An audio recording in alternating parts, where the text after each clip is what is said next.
Live.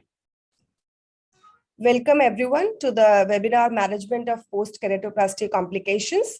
I would like to welcome our chairperson, Major General Dr. J.K.S. Parya, President, Eye Bank Association of India, and Senior Consultant and Professor of Ophthalmology, Head of Academics, Center for Sight, New Delhi.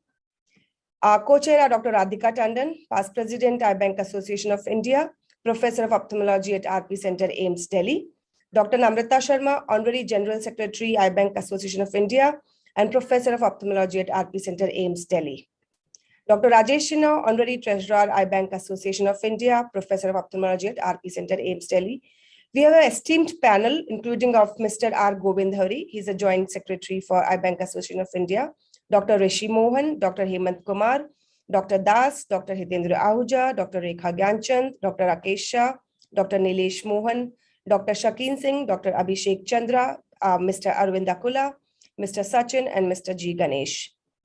I would like to welcome our first speaker, Dr. Naruto Masindu. She is an accomplished glaucoma and cataract surgeon and carries a vast experience of 3 decades in this field. She received her basic medical education from the prestigious All India Institute of Medical Sciences, Delhi in year 1989, and later specially training in year 1992 from RP Center at AIIMS. She served there for 7 years before moving on to private practice in 2000. She's an astute clinician, a great surgeon and accommodation with over 30 indexed and non-indexed international and national publications. Today, she is going to talk about the medical management of glaucoma with us. So welcome, Dr. Naruttama. Good evening to all. Am I audible? Yes, ma'am.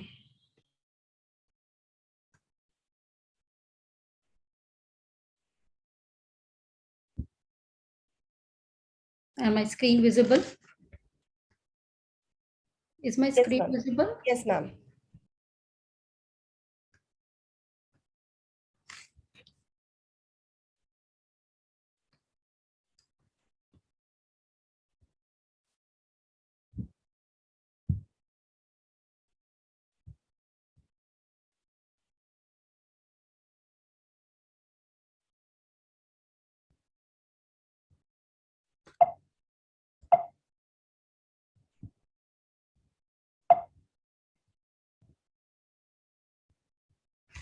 Yeah. Again, good evening to all. I'll be speaking on medical management of glaucoma. Before that, I must thank Eye Bank Association of India for giving me this opportunity. As we all know, we have 3 basic therapeutic options for managing the glaucoma patients. 1, medical, 2nd, laser, and 3rd, surgical. In my opinion, of all the 3, the medical management of glaucoma is of utmost importance and of interest to most of the eye surgeons because many of us are managing glaucoma patients medically. Also, with the advent of many new antiglaucoma medications, we can manage most of the glaucoma patients medically for a long time and maybe for lifelong period, especially if we detect them early. We have these groups of antiglaucoma medications: prostaglandin analogs, beta blockers, calcium channel blockers, Brimonitine, pilocarpine, and now we have addition of ROCK inhibitors also. So before we set out to write a prescription for any glaucoma patients, we must ask ourselves few questions. And they are like, is medical treatment really indicated for patient? And if yes, what should be the target pressure? And to achieve that, which antiglaucoma medication to choose from? How should I follow up the patient? What should be the follow-up? And what parameters to monitor in the follow-up period? And how to check the compliance of the patient, which is also a very, very important part of medical management. And anything beyond antiglaucoma medication use, if we can do for the patient.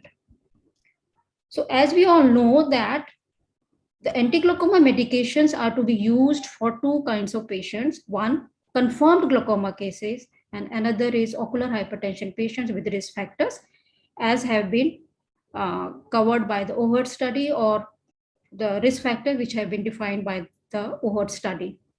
There is no role of prophylactic medical treatment in a glaucoma suspect cases, but unfortunately, not very often that we do see patients being put on the medical treatment merely on the basis of suspicion, and this practice should be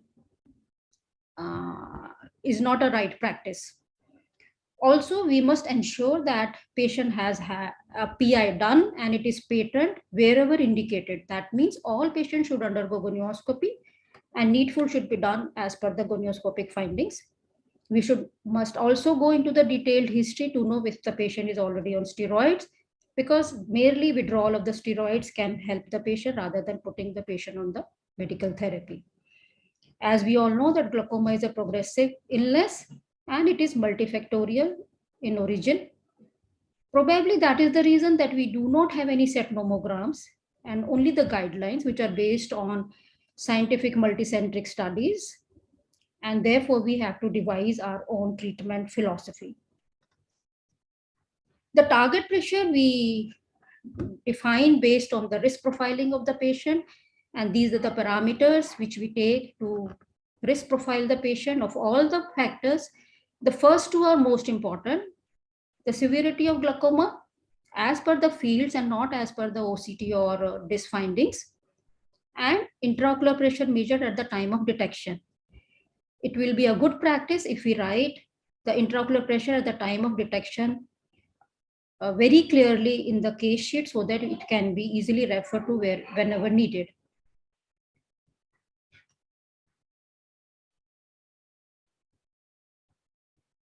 And in risk profiling, we put the patient into low, moderate, and high risk cases. And we keep the target pressure on the lower side for high risk cases, and slightly on the higher side, we can afford to keep if the patient is on a low risk profile category. We must also keep an eye on a CCT because we know that it can affect the intraocular pressure measurement, but we must refrain from writing a CCT corrected intraocular pressure because we know that there is no universally accepted nomogram to convert the measured pressure into the true intraocular pressure. Next comes now which antibiotic to choose once we have decided that the patient needs to be put on treatment and we have defined the target pressure. It depends on the degree of pressure lowering which is desired.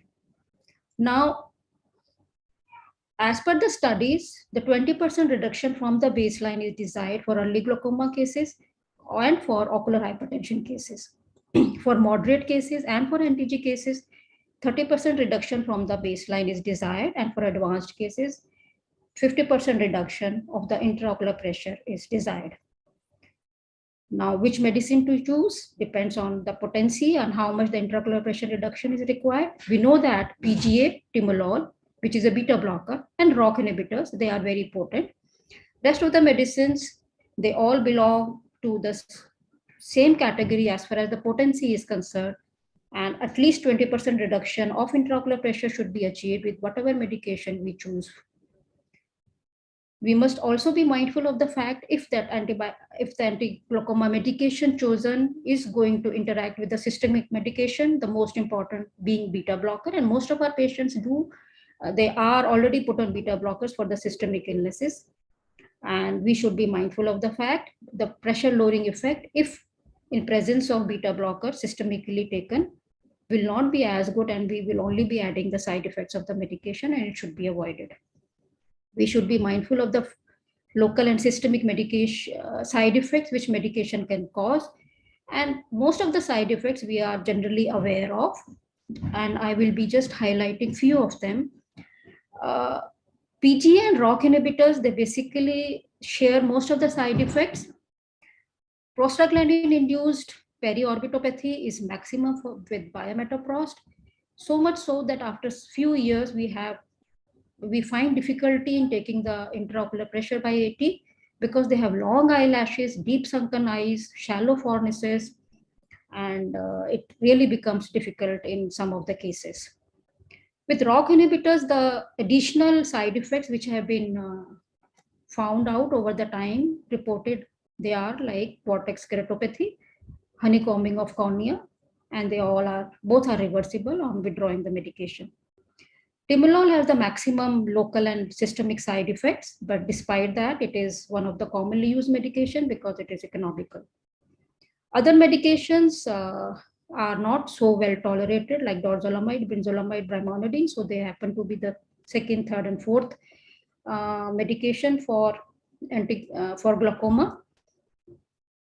The few words about the brimonidine: it crosses the blood-brain barriers, therefore it must not be used in congenital glaucoma cases. It can cause severe depression of cardiovascular system. Even in adults, we've seen a lot of drowsiness. Some people complain they find difficulty driving and at times find difficulty concentrating in carrying out the fields also.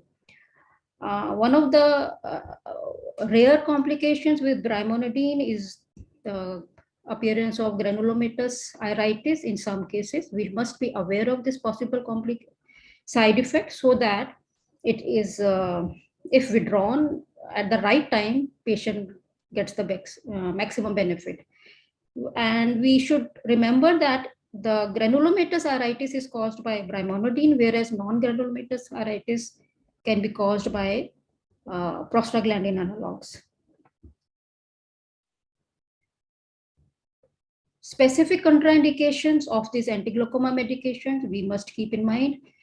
I have seen patients almost having the EBAI done after the pilocarpine use in a topiramate-induced shallow AC. So I thought I must mention it very clearly here. And most of it we already know.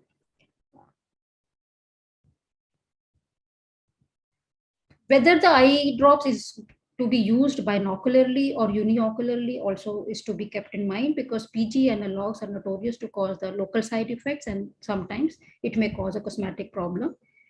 So whenever uniocular medication is to be used, try to avoid PG analogs and ROCK inhibitors. Many of the patients, they require more than 2 medications, 3 medications, 4 medications.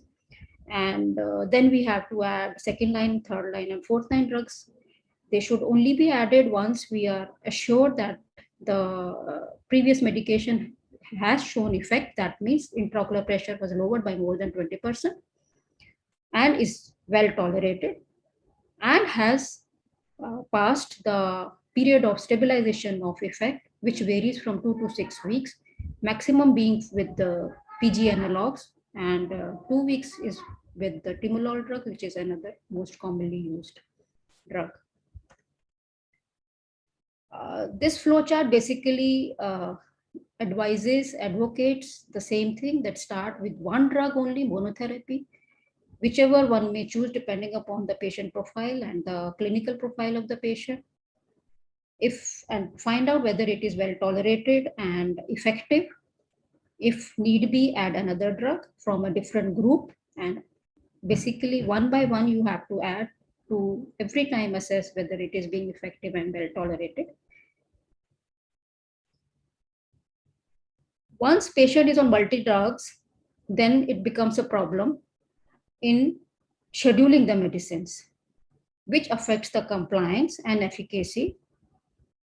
And we must not forget about the preservative-induced problems on the ocular surface and ultimately affecting the quality of life. And that is when we would like to have combination drugs. And fortunately, we have combination with timolol of all possible drugs, all classes of drugs except ROCK at the moment. And with brimonidine, we have carbonic anhydrase inhibitors, brinzolamide and dorzolamide. And once if multiple drugs are required and you choose a combination of PGA with timolol, brimonidine with either of these carbonic anhydrase inhibitors, you have 4 drugs in 3 drops. And that's what a wonderful combination to have.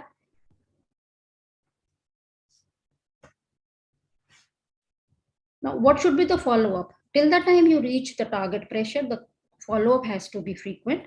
Once the target pressure is achieved, then ideally a diurnal control should be run to see that there is a fluctuation which is not acceptable. That means fluctuation within 3 millimeters of mercury. And then the long-term follow-up can be individualized depending upon the severity of the glaucoma. If patient is to be put on steroids, which cannot be avoided, patient should be advised to come within 2 to 3 weeks of initiating the steroids to see how much it is affecting the pressure, and we can easily step up the treatment at that time for that period. And every time compliance has to be checked. The parameters to be looked for are intraocular pressure. Of course, that is the most important thing. Disc examination for this peripapillary hemorrhages and RNFL defects, because these are the early signs of progression in damage. Gonioscopy should be repeated annually, and especially so if there is a sudden deterioration in intraocular pressure. And it is good to take this photo to document the disc damage. Always look for the patency of peripheral iridotomy and fields as per the situation. So this is just to show how the time period is for stabilization of effect and the washoff period. As I said, the PGA takes the longer time. Pilocarpine, the least. Beta blockers is about 2 weeks time. A word about the disease-specific medicines. Plateau iris syndrome, pigmentary glaucoma, and ACG. Pilocarpine is the drug of choice, and hopefully we will start having it again. Malignant glaucoma, topiramate-induced glaucoma, atropine is the drug of choice. Few words about the management of glaucoma in pregnancy. First of all, no drug is safe in pregnancy. And secondly, every potential such lady in a reproductive age group must be told about that whenever she decides to go to the undergo the pregnancy, she must tell beforehand so that we can withdraw the medication. Brimonitine is supposed to be the safest in first trimester, but not in the last trimester, and also in the lactating period. In last trimester, carbonic anhydrase inhibitor is supposed to be the safest. We must also share the correct method of use of drug instillation with our patient and about the punctal occlusion so that the systemic side effects are avoided or minimized. About the other measures, we must tell the patient not to overload with water early morning, empty stomach, should avoid steroid in any form. It should be written in their prescription so that you are safe otherwise, and other doctors can also be careful about using the steroids. Patient of NTG and advanced glaucoma in elderly especially, avoiding of hypertension and controlling the blood pressure is most important. Weight reduction goes a long way in managing most of the diseases, which are also supposed to be the comorbidities in glaucoma patients. And meditation, yoga. Recent studies show that they help. There are few drugs in the pipeline, Vyzulta, which is available outside, Natarosol, which we also now have. Proclatin, probably in a near future, we will have it, and ILB is a experimental drug. From the Rho kinase inhibitors, we have Ripasudil and Nitarosudil.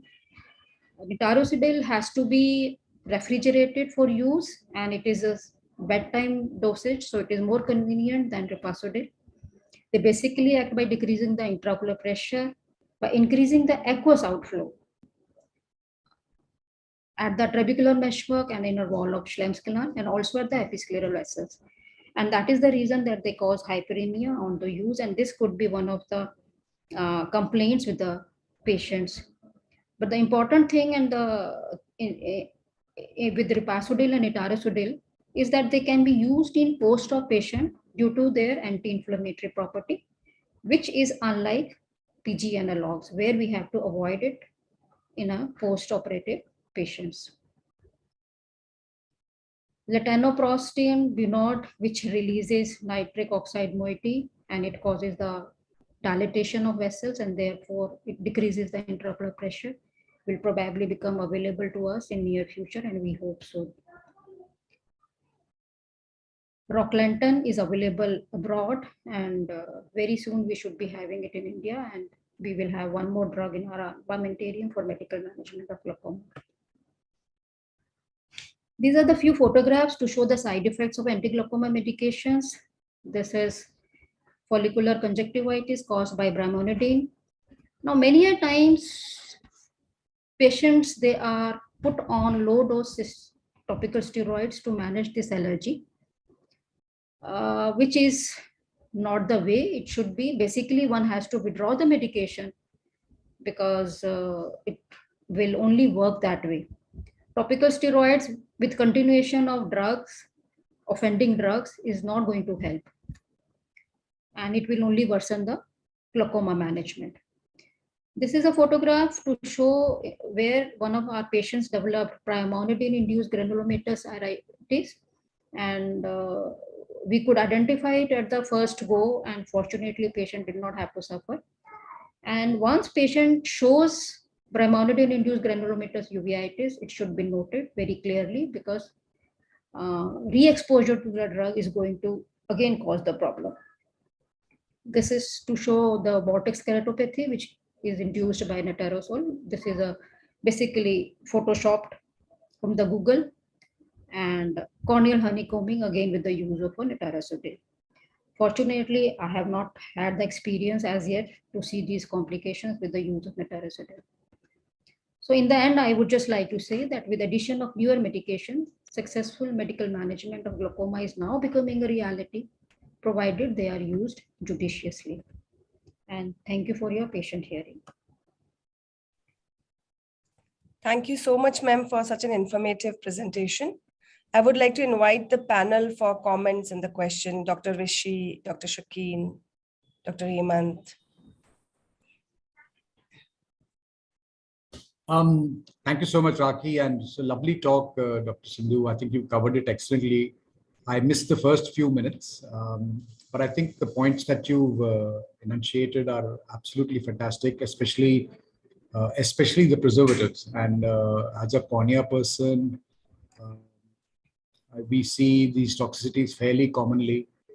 And you also very clearly mentioned about the fact that the treatment for any preservative toxicity or for an allergy or a toxicity to Brimonitine is to withdraw the drug.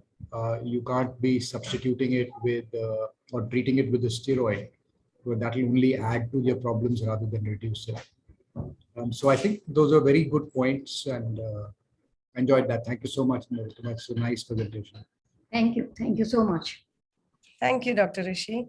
And thank you, Dr. Naruttama. I would like to invite our second speaker, Dr. Sunita Dubey. Dr. Sunita is a glaucoma specialist at Dr. Shroff Charity Eye Hospital. She heads the Department of Glaucoma Services and is also the MS for the hospital. She's an accomplished surgeon and performed more than 25,000 surgeries for both glaucoma and cataract. Dr. Dubey is proficient in management of entire spectrum of glaucoma, including complex refractory and congenital and development glaucoma. She has extensive experience in performing minimally invasive glaucoma surgeries, and she is the first surgeon in India to start the trabeculomas surgery and is the only trainer for that. She is also amongst the first surgeons to start tube implant surgeries in India in 2004 after getting trained through Orbis International. She received the Women Achiever Award as role model in health category by Business Rankers magazine in 2017. She is also the recipient of various awards bestowed upon her by the national as well as international societies like AIOS and ICGS, etc. Welcome, ma'am, and ma'am will be talking about management of post-keratoplasty glaucoma. Thank you, Raki. I'll be sharing my screen.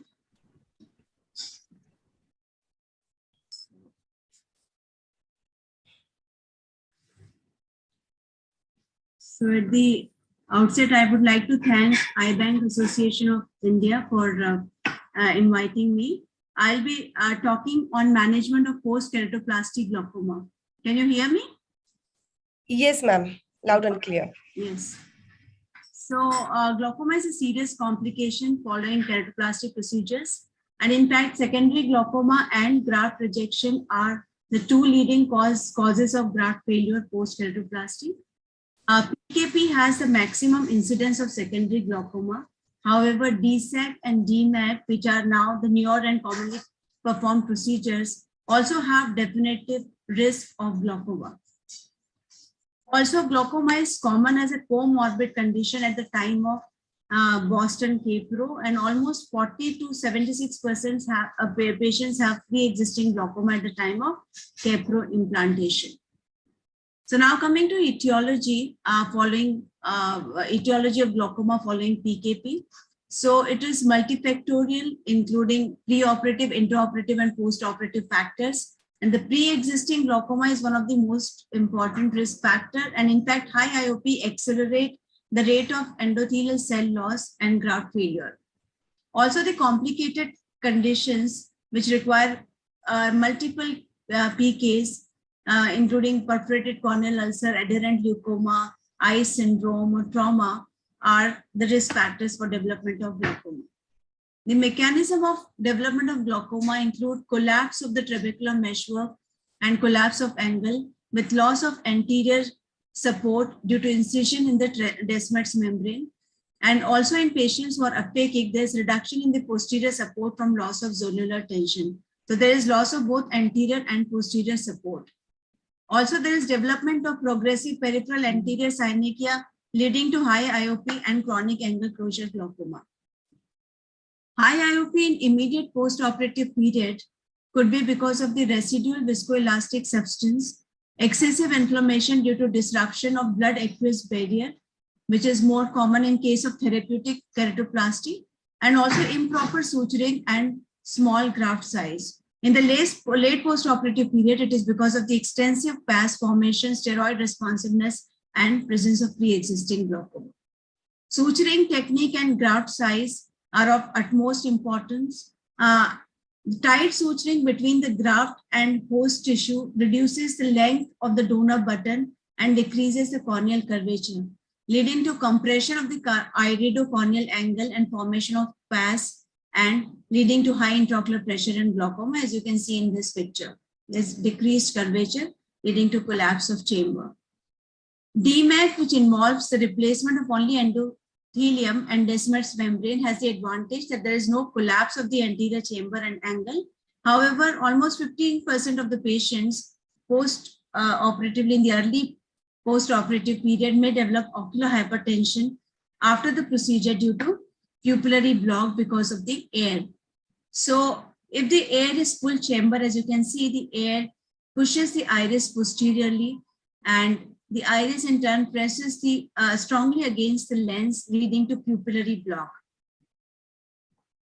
So in the early postoperative period, there will be pupillary block, and even patent PI will not be able to relieve this pupillary block if the air occupies the entire anterior chamber, because it will restrict the flow of aqueous from posterior to the anterior chamber.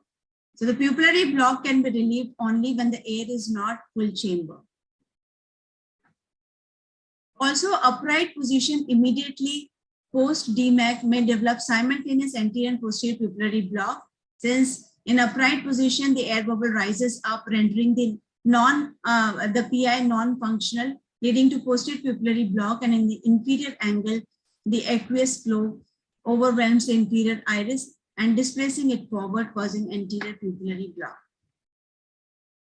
Again, in DSEC, the cause of glaucoma in the early postoperative period is because of the air bubble causing pupillary block, and this air can intrude posterior to the iris, causing forward iris rotation and angle closure, leading to formation of peripheral anterior synechia. So chronic and synechial angle closure can be the cause for long-standing glaucoma in patients with DSEC, and also the prolonged steroid use can be one of the causes. So what are the preventive measures which you can take to prevent glaucoma in these complicated eyes? It is very important to manage pre-existing glaucoma prior to keratoplasty. So it's very dangerous to open an eye, especially for the PK, for penetrating keratoplasty, which has very high pressure. So manage the glaucoma either medically, and if it cannot be managed medically, surgical intervention is essential. Intraoperatively, certain measures like graft size, which should be 0.5 to 1 millimeter larger than the host bed. It prevents significant corneolimbal alteration, and shorter and equal distant sutures between the host and the graft causes less distortion of the tissues and derangements of the angle architecture.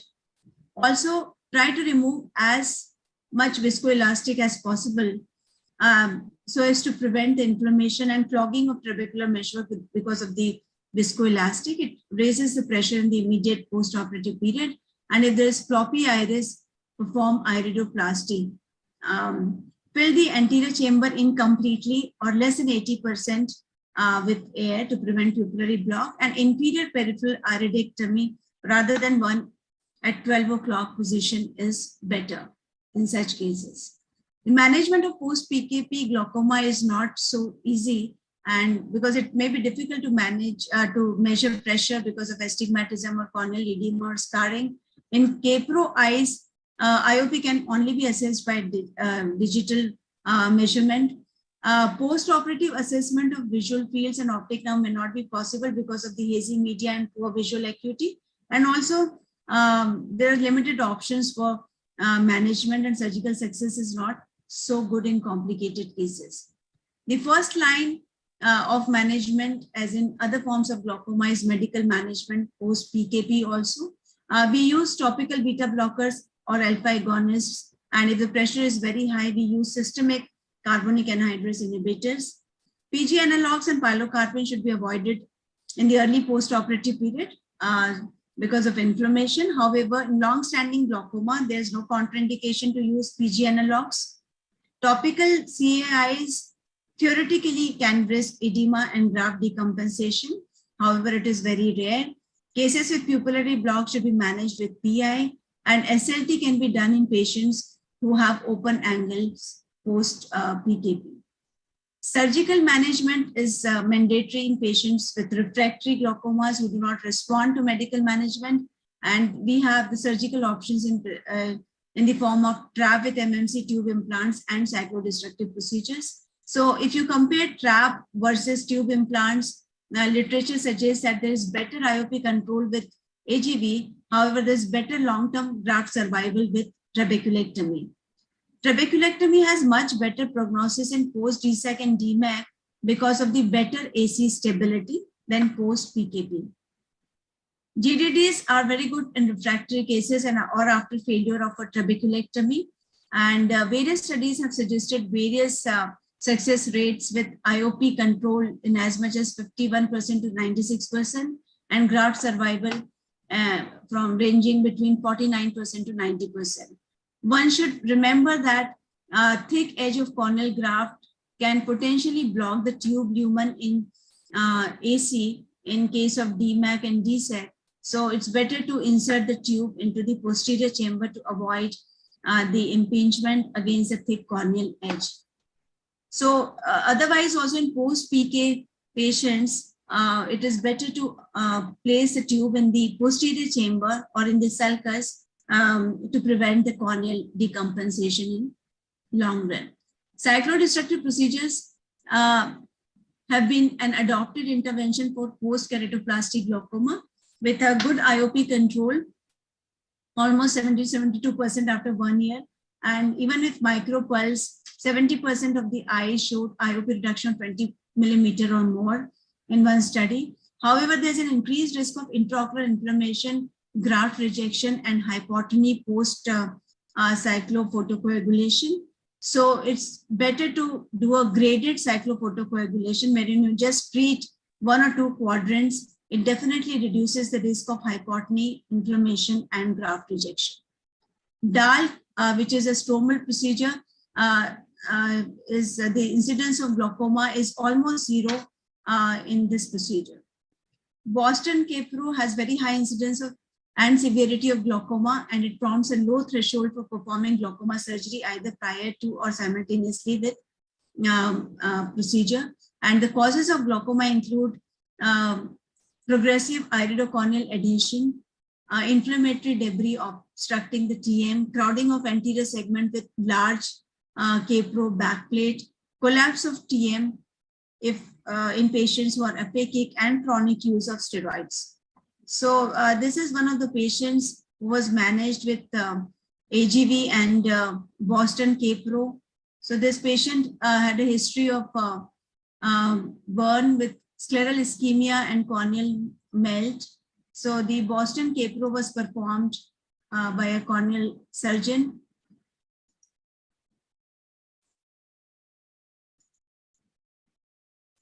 And along with Boston Capro, the complete vitrectomy was performed by the retinal surgeon, and AGV implantation was also done simultaneously.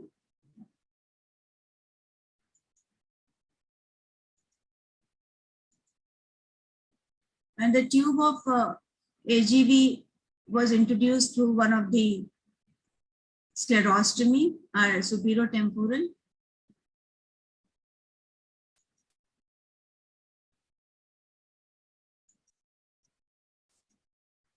So these patients do pretty well for a few years. The patient vision improved from PR to 6/12.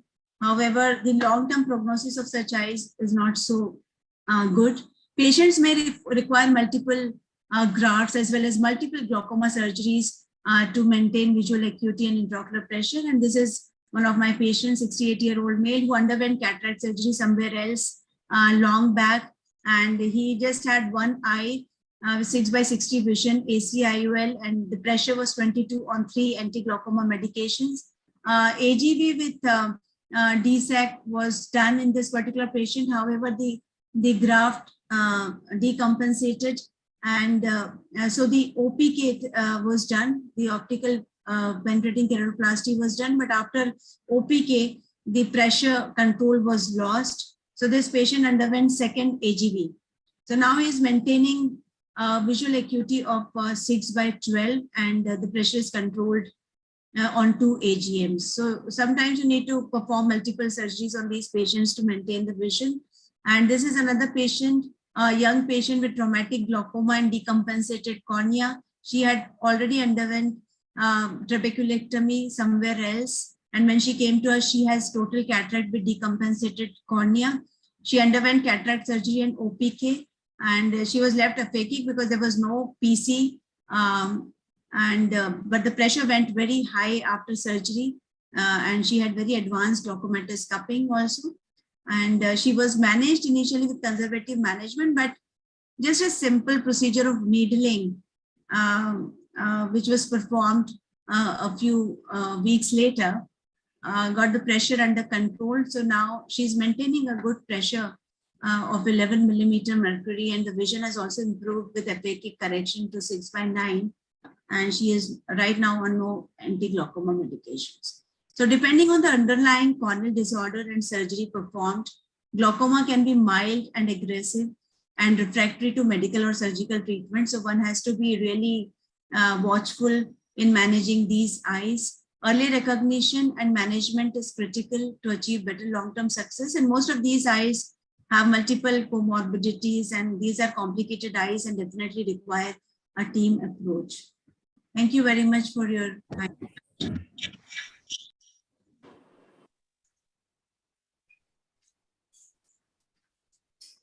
Thank you so much, ma'am.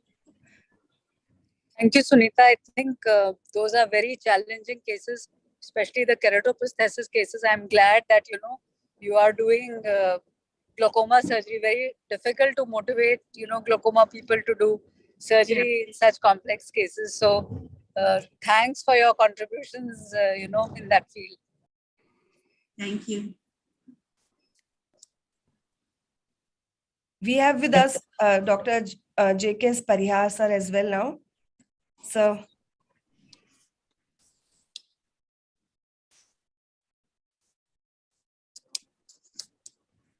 sir, you are on mute. Oh no, we can't hear you. Yeah, Dr. Jha here. Yes, Dr. Jha.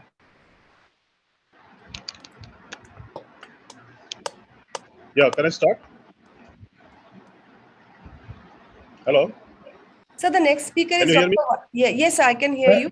Yeah, we can hear you, sir. Dr. Madam Rakhi, can I have few queries from Dr. Sunita? Yes, sir, please, sir. Dr. Sunita? Yes.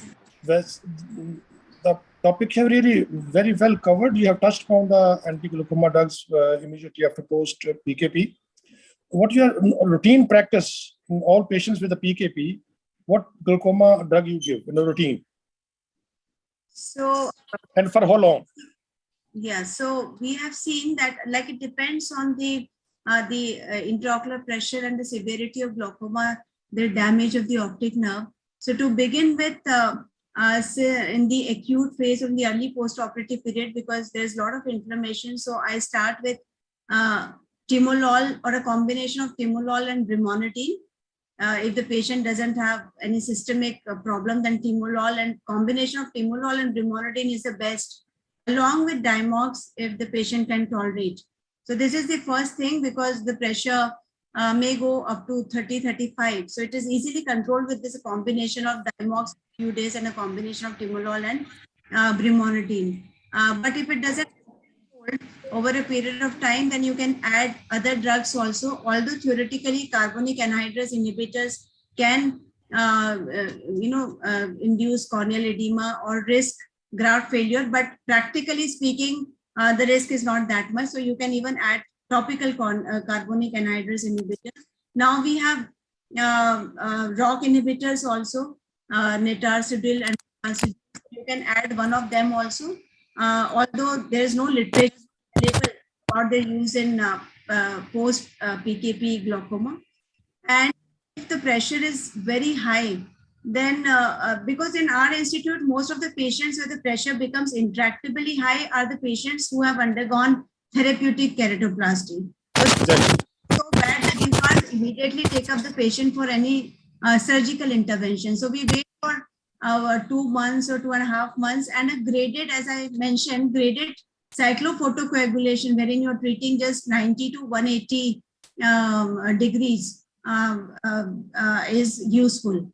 And once the patient, if the glaucoma is long-standing and the condition is stable, there's no inflammation, then you can perform definitive surgeries like trabeculectomy with mitomycin C or tube implant, depending on the lens status and the extent of peripheral anterior sinus. Thank you. My second question is, if you have to, you would prefer AGV or ADI? Because in these patients, if we decide to do surgeries, the glaucoma is really intractable and you have to immediately reduce the pressure. So in post-PKP glaucoma, whereas there is immediate need to reduce pressure, I will prefer AGV. Thank you.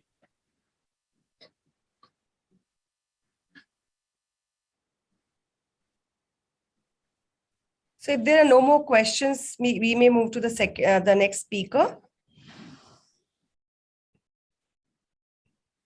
Our next speaker is Dr. M. Vanity. Dr. Vanity is a professor of ophthalmology, cornea, cataract, and refractive services at Dr. R.P. Center, AIMS. She is a member of several national and international societies and reviewer for IOVS, IJO, JCRS, World Journal of Ophthalmology, DJO, DSO Times, etc., with more than 175 international and national indexed and non-indexed publications in ophthalmology. She participated as trainers in several surgical training sessions of keratoplasty and was awarded gold medal in IIA-RSI in 2013. Dr. Vanity has presented instruction courses and free papers, videos in several international and national conferences, including AIOC, AO, APO, Cornea Society, DOS, India Cornea Society, ESCARS, EBAI, MOSCON, BAO, etc. She has authored more than 50 chapters in national and international books, AIOS, CME series, etc., with a teaching experience of more than 15 years. She had several first publications from India, and she holds office bearer positions in various national societies. She will be talking about corneal graft rejections today. So welcome, ma'am, and over to you.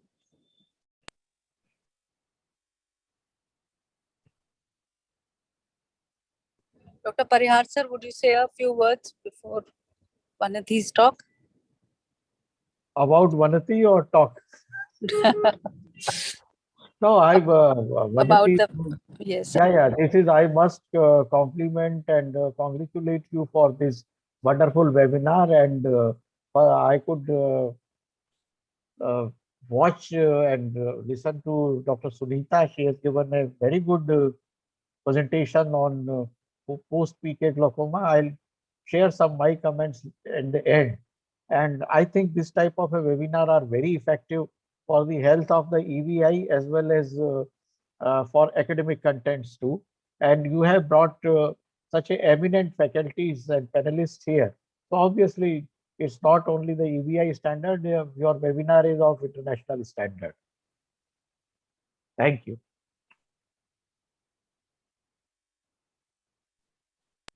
Thank you, sir. Thank you, sir. Vanity, Yes. can we have your talk now, please? Yeah. Thank you, ma'am, and thank you, EBAI, for the opportunity to be on this wonderful platform, along with several stalwarts here. I will be talking on corneal graft rejection, no financial interest in the mention of any products during the course of my talk. And this talk will be excerpts from the talk which was given earlier in Caracon 2019. So understanding corneal graft rejection is looking at it on the aspects of epidemiology, the applied anatomy, the etiopathogenesis of graft rejections, how do we go about their risk assessments, the clinical presentations, and the management approach. This would entirely cover our outlook towards corneal graft rejections. We define corneal graft rejections when the corneal graft has remained clear for at least 2 weeks before it goes into a corneal edema due to severe immune anterior segment inflammations here. 2.8 to 68% is the incidence of corneal graft rejections, and up to 30% of keratoplasties will experience rejections, with about 5 to 7% resulting in graft failures here.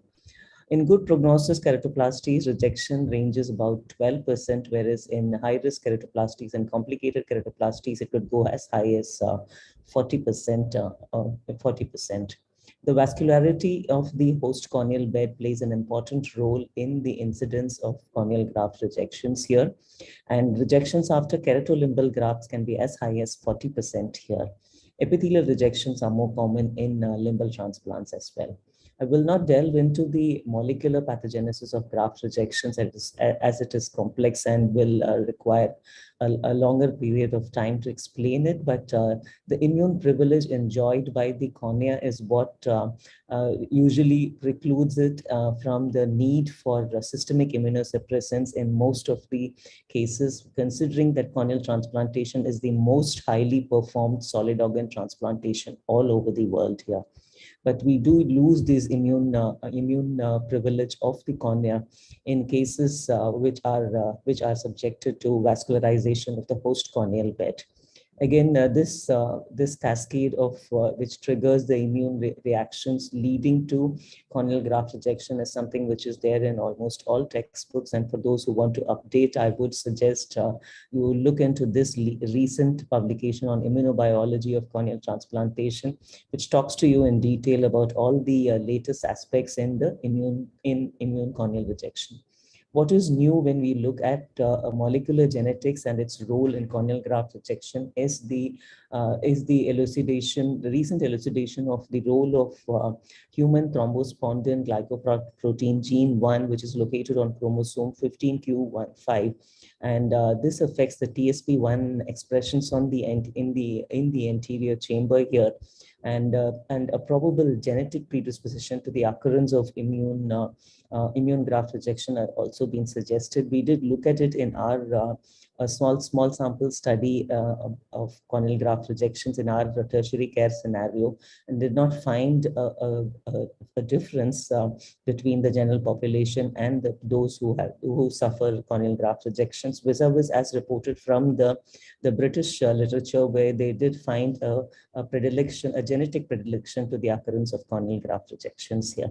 So what are the particular risk factors which would probably lead to or which predisposes a case to corneal graft rejections? As I already emphasized, it's corneal stromal vascularizations, previous immune rejections, prior anterior segment surgeries, multiple intraocular procedures being performed at the time of keratoplasties, young patients here, and surgery in the scenario of intraocular inflammations, glaucoma, hepatic infections, chemical injuries are the most predominant cases which predispose the host cornea to a corneal or predispose it to the occurrence of immune rejections. When do we call a host recipient bed as a high risk bed is one which has been subjected to prior immune corneal graft rejections and one which has deep stromal vascularization in more than 2 quadrants. So these are specific high recipient beds and will have to be treated with utter care and with the need for postoperative immunosuppressive therapies. These are some of our patients whom we had seen and managed during the course of our cornea practice here, some of my patients here. And when you look at them, it will be commonly epithelial, stromal, or endothelial rejections, or a combination of these. 15% of them could be epithelial. Epithelial rejections are usually self-limiting. Stromal rejections have full-blown signs here, and one usually cannot miss them here. A combination of stromal and endothelial rejections are commonly seen here and needs to be dealt as one of the most important emergencies following corneal graft surgeries here. The differential diagnosis for endothelial rejections is looking at an epithelial downgrowth, a sterile endophthalmitis, but more common is the recurrent herpetic keratitis, which needs to be differentiated from an ongoing rejection reactions. How do we manage these cases of rejections? Epithelial rejections, usually not picked up, can be missed, and they are self-limiting, but they are important premonitory signs that a full-blown rejection reaction can occur in due course of time, perhaps within the next about 4 to 8 weeks here. And when you do pick up an epithelial rejection, you will need to keep your patient on more frequent follow-up and step up his steroid regimen here. Subepithelial infiltrates can occur in patients when they are looking at stromal rejections, and endothelial rejections would have signs of endotheliitis, KPs, and anterior chamber inflammation. These need to be managed more vigorously with frequent topical steroids and intravenous pulse therapy as well. Combined rejections, again, it is aggressive topical steroid therapy with intravenous pulse steroid therapies, and start them on immunosuppressant therapy as well here. So we will now move on to what are the dosages which are required to be given in these patients. You would have to start them on potent topical steroids such as betamethasone and dexamethasone 1 hourly or 2 to 4 hourly, subsequently tapering them depending upon the response, and keep them on steroids for about 4 to 6 weeks and change them on to lower potency steroids for a longer period of time. What is important is to start, and once a acute rejection reaction is diagnosed, is to start them on intravenous pulse steroids, 500 milligrams of methylprednisolone in 150 ml of normal saline, or 100 milligrams of dexamethasone in 150 ml is a cheaper alternative and is as effective here. And how long do you continue your topical steroids here is looking at the clinical benefit which the patient has achieved. So when you do see a good response in the first day following the immunosuppressant therapy, then you would put them on a course of oral steroids along with intensive topical steroid therapy. But when there has been no benefit, then continuing oral steroids is not going to be of any effect. When you have a partial response, give them the benefit of doubt and do put them on a 4 to 6 weeks of continued systemic steroid therapy in the hope that you could reverse the rejection reaction. The role of immunosuppressant therapy once a rejection has occurred would be probably to decrease the severity of subsequent immunosuppressive reactions here, but they would play a more significant role when you're performing keratoplasties on high-risk corneal beds here. And you need to assess the systemic status, the clinical profile of the patient to choose the right immunosuppressive agent in such cases of high-risk keratoplasties here. We just look at a few case examples which I had managed during the course of during my course in cornea practice here, and partially reversible ones do knock off a significant amount of endothelial cells, and these corneas do remain clear for a particular period of time, but I do go on and register them for endothelial keratoplasty subsequently. The non-reversible ones are the ones which you will need an earlier endothelial keratoplasty intervention in these cases, but do remember they will have to be covered by immunosuppressant therapy subsequently when you do subsequent endothelial keratoplasty for these cases here. Pediatric graft rejections are a little different from adult rejections in that the immune system system of young patients are more active here. And most of these patients do present late to us because children are not able to tell us when their vision is falling, or not able to pick up the early danger signs here. So reversing pediatric rejections becomes more difficult. Most of them do land up with graft failures here. And the prognosis is perhaps not as good as you would look at in adult rejection reactions here. And also to cover the lamellar transplants here, the role of rejections in lamellar transplants. Lamellar transplants again are not free of rejections, though the risk is significantly lesser as compared to full thickness transplants here. Stromal rejections and epithelial rejections do tend to occur in deep anterior lamellar keratoplasties as well. So serial anterior segment OCTs to look at the thickness of the lamellar grafts is something which will help you to pick up rejection early on in these lamellar surgeries. So this is one case example of my patient of DALP who was following up with good vision of 6.9 and subsequently dropped to 6.18, and we were able to pick up early and reverse the rejection with intensive topical steroid therapy here. And DSEC grafts, so endothelial lamellar keratoplasties, again, the same dictum holds good that you will need to do serial anterior segment OCTs to monitor the thickness of the grafts to pick up the rejections early on in these patients here. TMEC again is not free of rejections, and the rejections have been reported, though they are much lesser compared to DSEC and full thickness penetrating keratoplasties. What is important when you look at the high risk patients for a risk assessment score is giving a point for 1 point for a previous failed graft, for stromal vascularization, for preoperative glaucoma, 2 points for herpes simplex keratitis, 4 for chemical burns, and 4 for limbal stem cell grafting. And higher the score, higher is going to be the risk assessment score for the high risk recipient beds which are undergoing a penetrating keratoplasty or any type of keratoplasty procedure. A comprehensive workup for a case which is going to be predisposed to acute graft rejections, beside a systemic workup, including complete hemograms and looking at the LFTs, RFTs here, a chest X-ray. You also need to look at particular factors of ocular surface assessments, intraocular pressures here, and anterior segment OCT and specular microscopy and risk assessment scores, which will help in the management of these patients here. What is important for people who are looking and following up a graft which looks as clear as this is something which I did see this morning in my OPD. This patient was about 2 months follow-up of a penetrating keratoplasty done for an Ehlers dystrophy.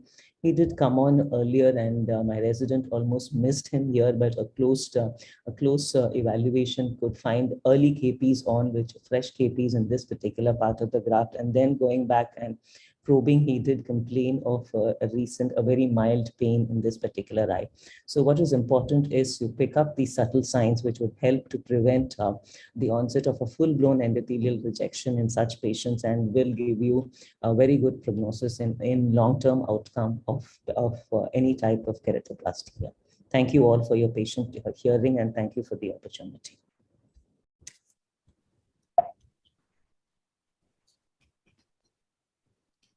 Thank you, ma'am, for such a wonderful presentation. Any comments, any questions from the panel, from the chair? Professor Vanati is a seasoned corneal surgeon and professor, and she has taken up this challenge of corneal rejection to describe for general ophthalmologist in this forum. It's highly commendable for within such a short time she has covered all important aspects of it and gave us an insight. Congratulations, Vanti. Thank you, sir. Dr. Rishi?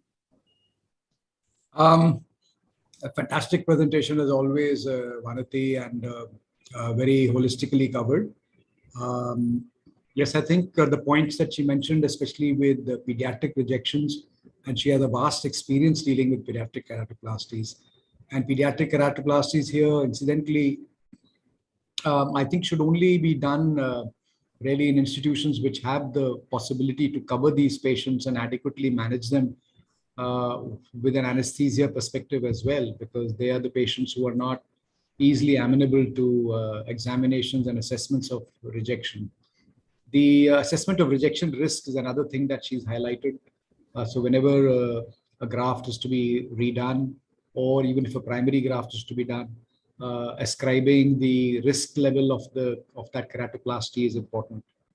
When we are doing lamellar grafts now, of course, rejections to an extent have taken a bit of a backseat because of better immunological controls and better medications.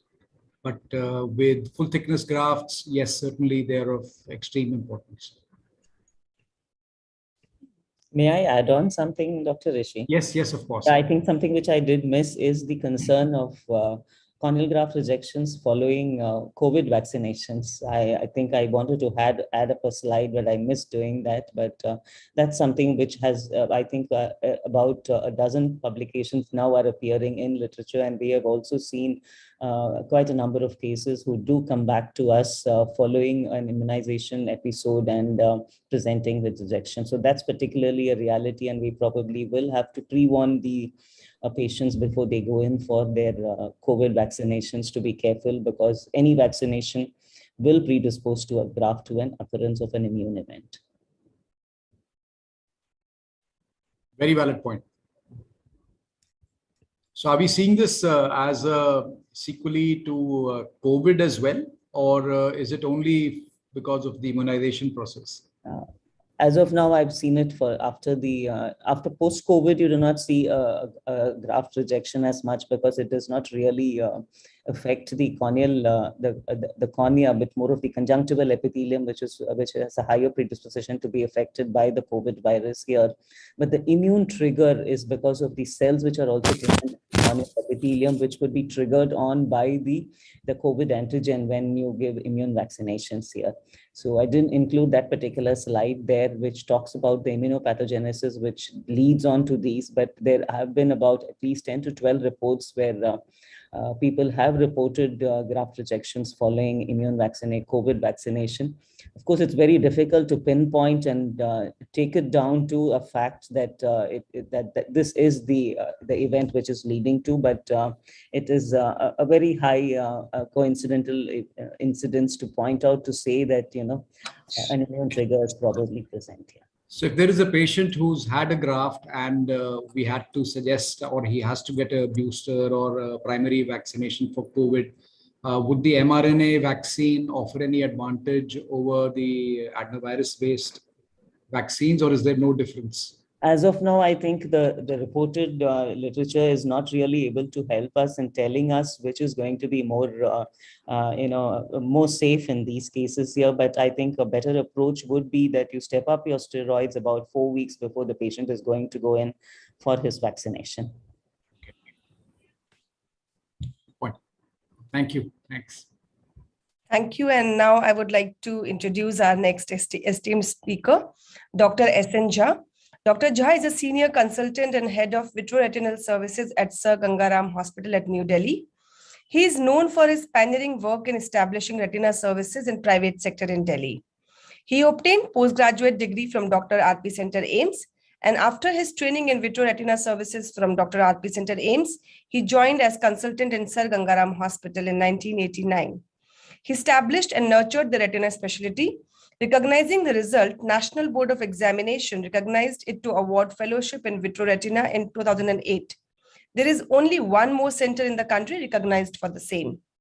Dr. Jha has publications in peer-reviewed journals and presented papers in national and international conferences. He has been invited to deliver lecture in various ophthalmic society and institutions. He has been associated with community ophthalmology from the beginning.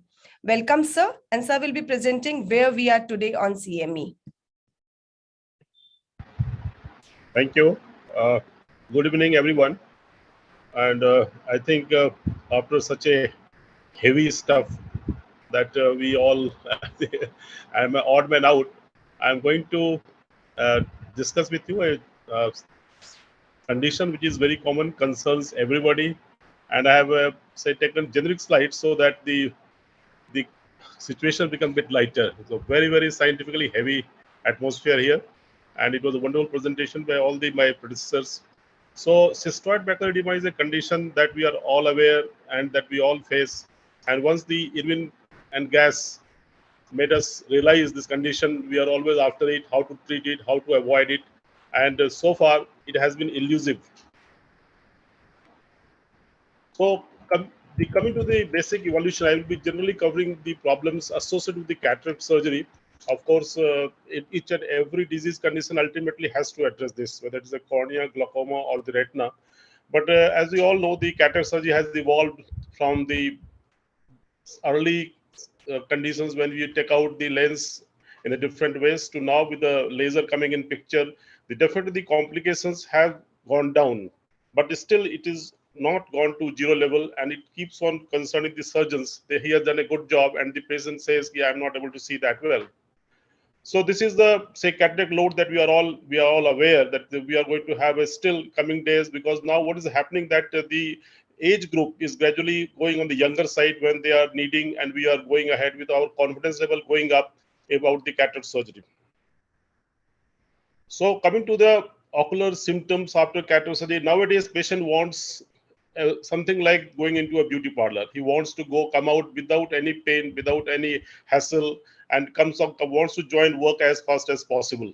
So this is where possibly the drugs are going to, say, come in the way in the early rehabilitation of the patient. Already we have moved really fast, but I think patient wants still more.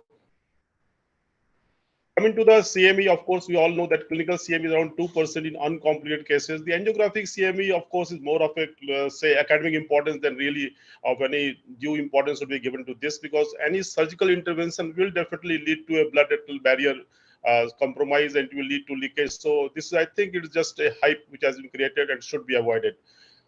But the important thing about Indian condition is about the diabetes. As we know that we are known as the diabetic capital of the world.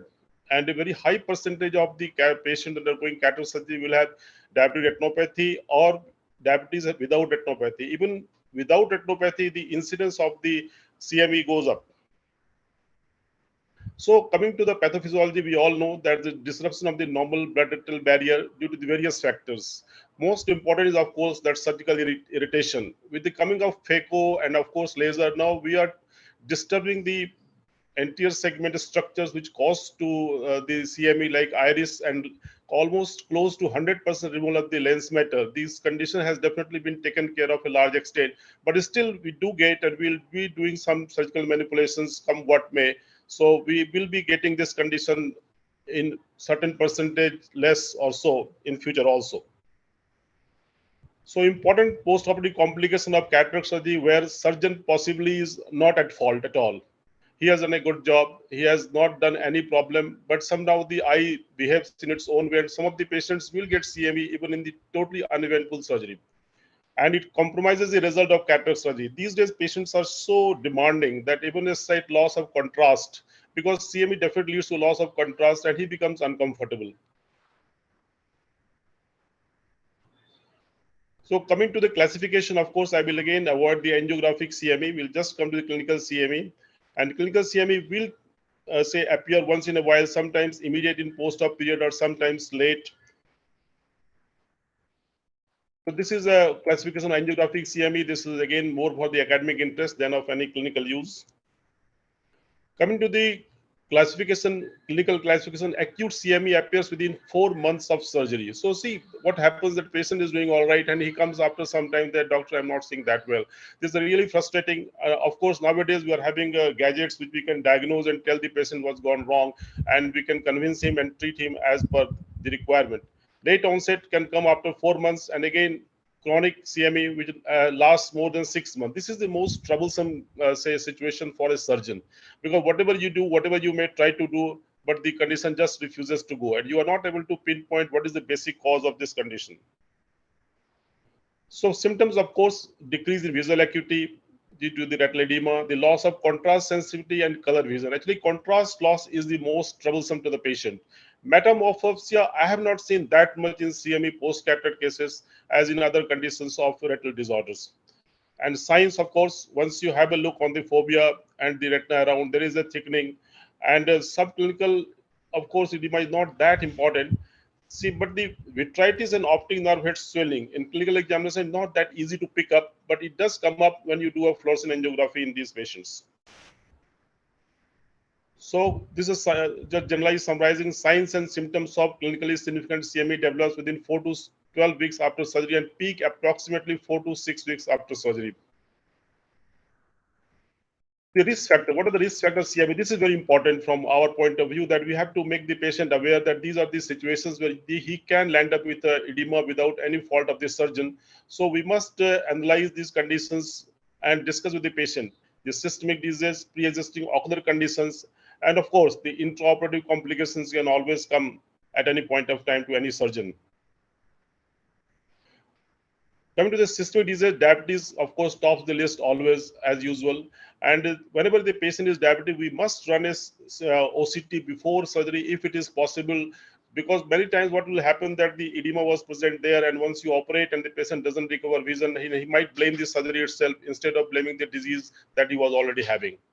Systemic hypertension also increases incidence, but not that much as compared to the diabetic patients. Of course, we all know that retinal vein occlusion will lead to edema. Even the glaucoma sometimes can be associated with increased incidence. The vitreoretinal interface changes, such as the epiretinal membrane, again, in high profile patients or where you are going to put a lens of, say, multifocal or, say, the new one coming, it is better to run an OCT in these patients so that you are aware what is going on the retinal surface. Uveitis, of course, is a potential risk, and you have to take due precautions, maybe start steroids beforehand. So coming to the complications, of course, we are all aware this is the dreaded posterior capsular rupture that we always fear, and of course leading to vitreous loss, still more chances of CME. And with the new gadgets and the instruments available in the OR these days, the vitreous incarceration is not that a common thing if you have intravitrectomy thing in place. The cortical remnants in vitreous are troublesome, so you must avoid and must try to address them surgically as early as possible instead of trying to wait and let it get absorbed. Trauma to the iris is already highlighted. This is one of the reasons that we are getting now less incidence that in phaco you hardly touch the iris. So if due to some reason iris is touched during the surgery, this again will lead to a higher incidence of CME. Intraocular lens dislocation, of course, is a serious situation, which of course doesn't need to mention. Premature posterior capsulotomy. I think this is one thing very important. Sometimes what happens in trying to restore the sight, maybe the capsule was thick, maybe there was some lens matter on the capsule. We try to hurry through the YAG capsulotomy. Another risk factor that you will come across with this, that before 3 months of, say, surgery, if you do that, you also run a high risk of retinal detachment. So better to have some patients try to consult the patient and wait for at least 3 months after cataract surgery before doing YAG capsulotomy. And of course, the iris fixation and anterior layer intraocular lenses are only mentioned to be condemned and should not be idly used. So this diabetes is one of the most important risk factors for development of CME, that is beyond doubt. So in patients with diabetes post-cataract surgery, what's happening? There's an increased risk of post-surgical complications associated with poor visual outcomes. And so it is important to monitor macular changes before surgery also and after surgery also. Seen increasing risk factors for post-operative CME in diabetes. So it definitely, we are triggering, say, chemical activities in the eye during the surgery. And diabetes, already patients are having some compromised blood retinal barrier. They are having, say, situation where a VEGF is being released already. So they are more likely to get the edema, and say the amount is also going to be high.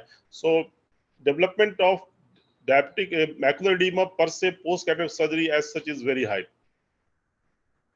So this is just showing you the incidence, what is happening to the diabetic or patient without diabetes. So very, very important to consult the patient with diabetes with cataract surgery. Again, showing it's still more if there's already existing diabetic retinopathy. So first, if possible, first treat the macular edema due to diabetic retinopathy, then go ahead with the cataract surgery. And sometimes if you think that the surgery cannot be avoided, it has to be done. Maybe you can combine the treatment of diabetic macular edema with surgery. And if some of the centers are having facility of the on-table OCT, then you can pick up the CME on table, then do accordingly inject the anti-VEGF or the steroid implant. Coming to the diagnosis of CME, it's we all have a color fundus photography. Fluorescein angiography, of course, these days is avoided because of the presence of optical coherence tomography, which is a non-invasive procedure and gives as good a result. Unless you think that the fluorescein is needed for some other reason to pick up new vessels in the diabetic patients. The functional testing, of course, electrophysiology is not routinely carried out. Autofluorescence is something coming up very fast and gives a very fast insight into the condition. Retinal thickness analyzer is generally out of vogue these days. So this is just showing you, and we all know that the petaloid type of appearance that we have this in any cystoid macular edema cases. And this is a telltale sign. Before the OCT came, we always used to run the fluorescein angiography to pick up this diagnosis. OCT is a big game changer for retinal surgeons, and we all know, and it convinces the patients about the condition. You can also monitor the changes and tell the patients how he is improving or he is not improving, and what is the basic cause of his drop in vision.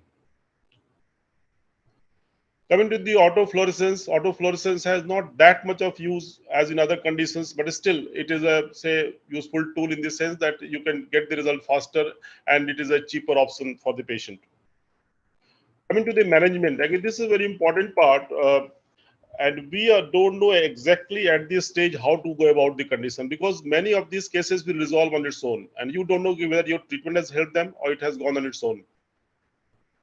So prophylaxis is most important. Prophylaxis in the sense that you have to really see the patient in detail and rule out any pre-existing conditions which will make him more vulnerable for the development of CME. And of course, a traumatic surgery, that is a dream of every surgeon. Nobody will like to do a traumatic surgery. That is, again, it's a thing which we try to achieve, but may not be possible always. Coming to the surgical part, the partial vitrectomy, when needed, should be done and should not be delayed. Coming to the medical therapy, NSAIDs, corticosteroids, carbonic anhydrase inhibitors, and anti-VEGF.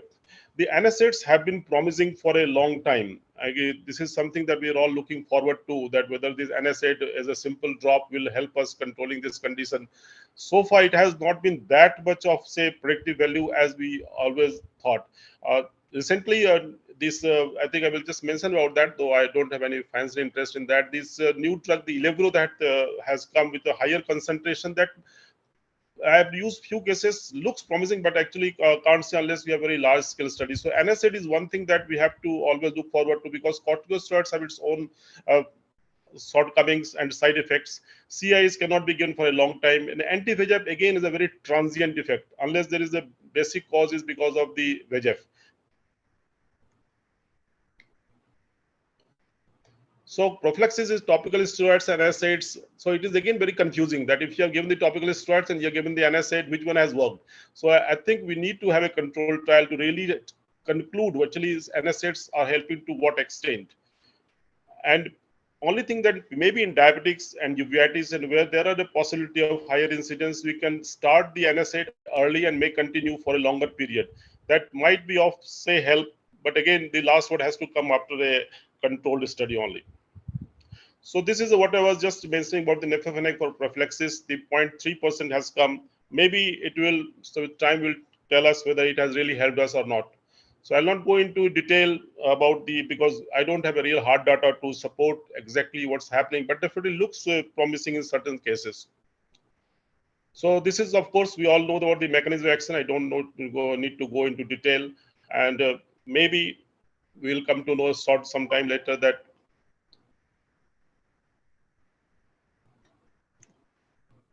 so dosage and administration, again, we have to basically start early and continue for a longer period in patients, particularly diabetic. I think we can, any NSAID or maybe this higher concentration NSAID will help more as compared to other drugs. So this is, again, the clinical evidence that they have, it has been quoted, but exactly we have to really wait for the final result to come. This is again showing a higher level of concentration than nefofenac. So current practical challenge of patient compliance, standardized treatment protocols, which of course right now we don't have really, unless we have a very, say, basic pinpointed indication for treating the CME like in diabetic macular edema. And of course, availability of the drugs is a problem. So this is again just wanted to highlight this. This is unmet need of specific molecular data that we all need to have, and maybe some anesthete which someday will meet our need, and we'll be a happy surgeon operating and forgetting about the CME. Thank you.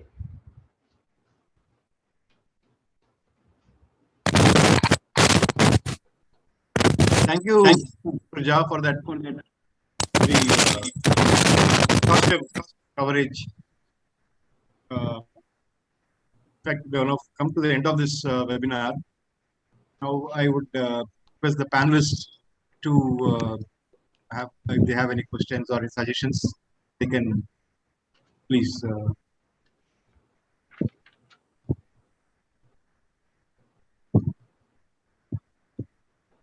Am I audible? Yeah, you're audible. You're audible. Any of the panelists would like to ask Dr. Jha for any clarifications, any queries? If there is none, then we will end this seminar. I would like to thank all the speakers, Dr. Naruto Masindu, Dr. Sunita Dubey, Dr. Banati, Dr. Jha. In fact, we have had a very exhaustive session and didn't know that time has passed away so fast. It was such a fantastic selection of topics and also the way it was covered. So I thank all of you for having given us such wealth of knowledge. Thank you very much.